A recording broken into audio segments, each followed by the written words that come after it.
হযরতে বেলাল যখন মুসলমান হয়ে গেছে, বেলালের আব্বা আম্মা আত্মীয় স্বজন সে আবেশিনিয়া থেকে সেই নিগুরুরা কালোরা আল্লাহু আকবার আইসা গো নবী মুহাম্মদ ইবনে আব্দুল্লাহ আমাদের বেলাল আমরা নিয়ে যাব। নবী কোন নিয়ে যাও, বেলাল চলে যা। আমাদের বেলালকে তুমি কালমা পড়াইছো কেন?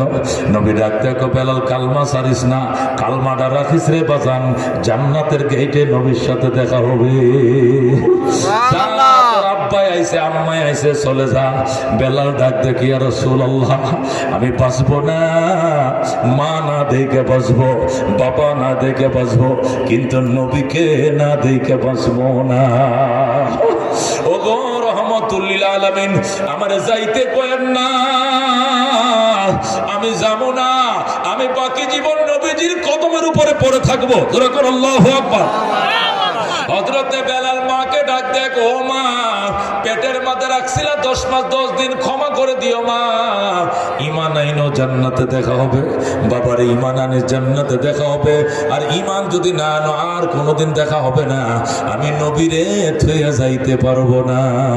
আল্লাহু আকবার। আল্লাহ নবী ডাক দেখ, সাহাবায়ে কেরাম আমার বেলালরে তোমরা চিনো না, কালো দেখছো, গোলাম দেখছো, খসখসে চামড়া দেখছো, নাকটা সেপটা দেখছো, বাট্টা নিগুরু দেখছো, এই জন্য বেলাল আযান দিছি এই বলে তোমরা সমালোচনা করছো। বেলালের চামড়াটা দেখছো, কলিজা দেখো নাই। বেলালের কলিজাটা আল্লাহর প্রেমে দুধের চেয়েও সাদা। এ সাহাবায়ে কেরাম তোমরা কি জানো না, ইন্নাল্লাহা লা ইয়ানজুরু ইলা সুওয়ারিকুম ওয়া আমওয়ালিকুম ওয়ালাকিন ইয়ানজুরু ইলা কুলুবিকুম ওয়া আমালিকুম।